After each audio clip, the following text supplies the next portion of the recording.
Le problème des mouches. Il était une fois, dans un étang paisible, de nombreuses grenouilles mais pas assez de mouches. Les grenouilles adoraient manger des mouches, mais peu importe à quelle vitesse elles sautaient ou à quelle hauteur elles bondissaient, il n'y avait jamais assez de mouches pour satisfaire leur faim. Les mouches étaient si rares que les grenouilles commencèrent à en ressentir les effets. Juste de l'autre côté de l'étang, dans le pays voisin, le pays des mouches, les mouches poussaient en abondance.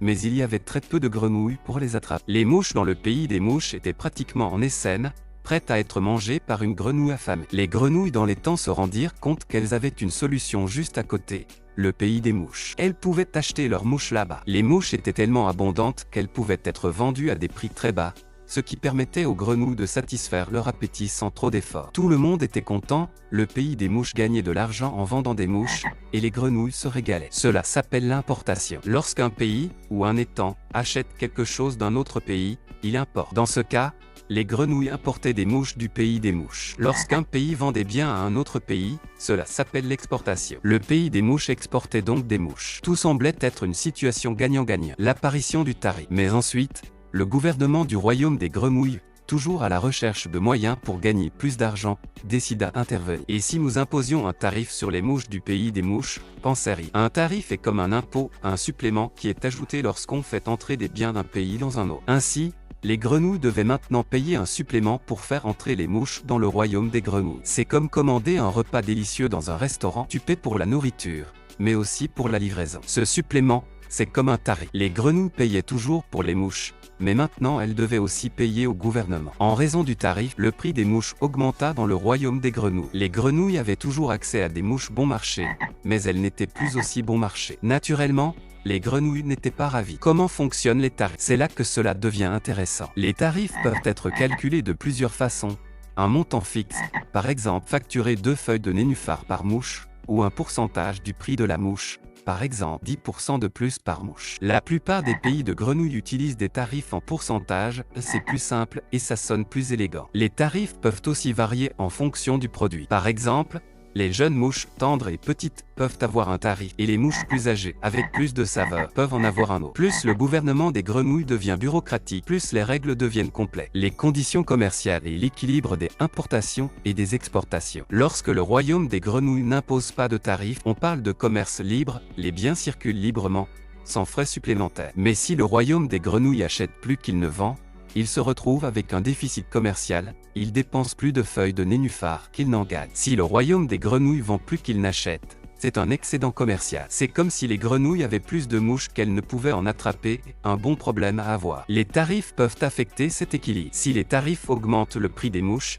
les grenouilles peuvent en acheter moins. Si les grenouilles locales peuvent attraper plus de mouches ou vendre d'autres produits, cela peut restaurer l'équilibre. Sinon, le déficit commercial grandit. Tout est question d'équilibre. Que se passe-t-il lorsque des tarifs sont imposés? Alors, que se passe-t-il lorsqu'un tarif est ajouté? Le prix des mouches importées augmente. Soudainement, les mouches du pays des mouches ne sont plus aussi bon marché, et les grenouilles locales peuvent augmenter leur prix. Les grenouilles locales sont heureuses, elles n'ont plus à concurrencer avec des mouches moins chères. Mais voici l'inconvénient. Sans concurrence, la qualité peut baisser. Les grenouilles locales peuvent travailler moins, les mouches peuvent devenir plus petites ou moins savoureuses, et la variété peut disparaître. Les grenouilles paient plus, mais les mouches ne sont pas nécessairement meilleures. Maintenant, les grenouilles doivent choisir, payer plus pour les mouches locales ou se contenter des importations plus chères. Le gouvernement gagne de l'argent sur chaque mouche importée, mais les grenouilles sont confrontées à moins d'options et à des prix plus élevés. La guerre commerciale, un combat de mouches. Imaginons maintenant que le pays des mouches n'aime pas ces tarifs. Il riposte en imposant des tarifs sur les exportations du royaume des grenouilles, comme les feuilles de nénuphar ou les services des grenouilles. Cela mène à une guerre commerciale. Une guerre commerciale est lorsque des pays se vengent en augmentant les tarifs sur les biens de l'autre. C'est comme un concours de qui peut augmenter les prix le plus. À la fin, les deux côtés souffrent, les biens deviennent plus chers et les économies sont en difficulté. Les grenouilles peuvent penser qu'elles gagnent, mais en réalité, personne ne gagne. Tout le monde finit par être frustré et plus pauvre. Pourquoi les gouvernements imposent des tarifs? Alors pourquoi le royaume des grenouilles impose-t-il des tarifs? Plusieurs raisons. Rendre le marché local des mouches plus attrayant, par jalousie ou compétition, pour négocier de meilleurs accords avec le pays des mouches. Et surtout, de l'argent. Les gouvernements aiment les tarifs car ils génèrent des revenus sans augmenter les impôts directs. Mais cela a un prix, des prix plus élevés et les grenouilles mécontents. Pourquoi avons-nous des tarifs? Si les tarifs causent tous ces problèmes, pourquoi les garder? Réponse courte, l'argent. Bien que les gouvernements puissent affirmer que les tarifs aident les petites entreprises de grenouilles, ce n'est pas toujours vrai. Certaines dépendent des produits du pays des mouches. Les tarifs rendent leur survie plus difficile. Les grandes entreprises peuvent survivre, mais les petites boutiques de mouches, pas tellement. Les grenouilles paient plus, les entreprises souffrent, et la frustration grandit. Les répercussions des tarifs. Les tarifs n'affectent pas seulement le prix des mouches, ils se répercutent sur toute l'économie de l'État. Lorsque les tarifs augmentent le coût des importations, les magasins de mouches augmentent les grenouilles paient plus. Les entreprises qui dépendent des matériaux importés, comme les outils pour attraper des mouches, peinent. Les prix augmentent dans toute la chaîne. C'est un effet domino, une augmentation affecte. L'État ressent la pression, et des dégâts à long terme peuvent suivre. L'avenir des tarifs, des mouches numériques et plus. Que dire des mouches numériques? Avec le temps, les tarifs pourraient viser des biens non physiques, des livres électroniques, des motifs de mouches créés par l'IA, ou des simulations virtuelles de mouches. De nouvelles idées pourraient émerger, comme les tarifs environnementaux, qui taxeraient les produits en fonction de la pollution ou des dommages écologiques. Si une usine de mouches pollue l'étang, elle pourrait se voir imposer des frais supplémentaires. L'avenir des tarifs, encore incertain, mais il pourrait être très différent. La guerre des mouches, un exemple réel. Il y a eu une véritable guerre des mouches entre les grenouilles européennes et américaines. En 1993, les grenouilles européennes ont accordé des réductions de tarifs aux mouches des Caraïbes pour soutenir cette région. Les grenouilles américaines n'ont pas eu cette offre. Elles étaient mécontentes et ont riposté en imposant des tarifs sur les feuilles de nénuphar et les services européens. Cette guerre commerciale a duré presque 20 ans. L'Organisation mondiale des grenouilles,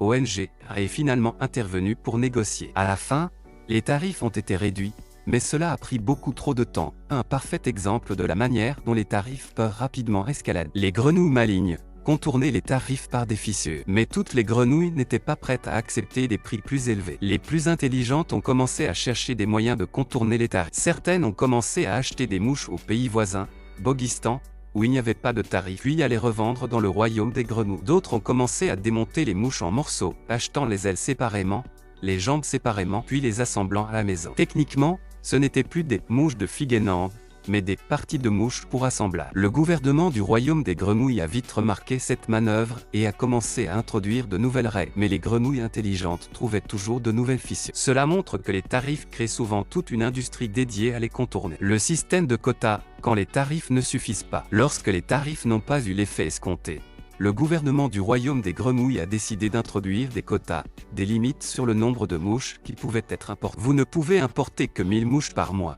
Et c'est tout, ont-ils déclaré. Maintenant, même si les grenouilles étaient prêtes à payer des prix élevés, il n'y avait tout simplement pas assez de mouches pour tout le monde. Des fils se sont formés, un marché noir de mouches est apparu où les prix ont explosé. Certaines grenouilles ont commencé à stocker des mouches pour un jour de pluie, créant des pénuries artificielles. Les quotas se sont avérés encore pires que les tarifs, ils ont non seulement augmenté les prix, mais ont aussi créé un véritable chaos dans l'économie de l'État. La spirale des représailles, quand tout le monde se fâche. L'histoire des tarifs a rapidement escaladé plus que prévu. Figenland n'a pas seulement imposé des tarifs de représailles, mais a déclaré un embargo complet sur les produits de Frochland. En réponse, Frochland a interdit non seulement les mouches, mais aussi tous les autres insectes de Figenland. Bientôt, d'autres pays se sont joints au conflit.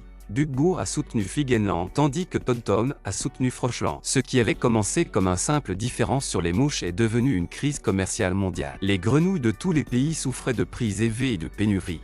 Mais personne ne voulait céder en premier, trop de fierté était en jeu. Le paradoxe de l'innovation, comment les tarifs peuvent se retourner contre nous. De manière inattendue, les tarifs ont conduit à une révolution technologique dans Frochland. Les grenouilles locales, coupées des mouches bon marché de Figenland, ont commencé à inventer de nouvelles façons d'attraper des mouches. Elles ont créé des langues ultra-collantes, développé des pièges à mouches de nouvelle génération et ont même appris à élever des mouches à la maison. On aurait dit que les tarifs avaient fonctionné, une industrie locale d'innovation est née. Mais le paradoxe était que, lorsque ces technologies ont mûri, Frochland a commencé à les exporter vers d'autres pays, y compris Figenland. Au final, les tarifs ont aidé à créer un concurrent qui a commencé à remplacer les producteurs originaux de mouches sur le marché mondial. La prochaine génération, des mouches numériques et des tarifs virtuels. Pendant que les adultes se disputaient sur les tarifs des vraies mouches, la nouvelle génération a trouvé une solution complètement nouvelle. Ils ont commencé à acheter des mouches virtuelles dans le métavers, des insectes numériques qui offraient la même satisfaction mais qui n'étaient pas soumis aux taxes. Le gouvernement était confus, comment taxer quelque chose qui existe uniquement dans la réalité virtuelle. Certaines grenouilles sont passées à un régime entièrement numérique, d'autres ont utilisé des mouches NFT comme nouvelle monnaie. Soudainement,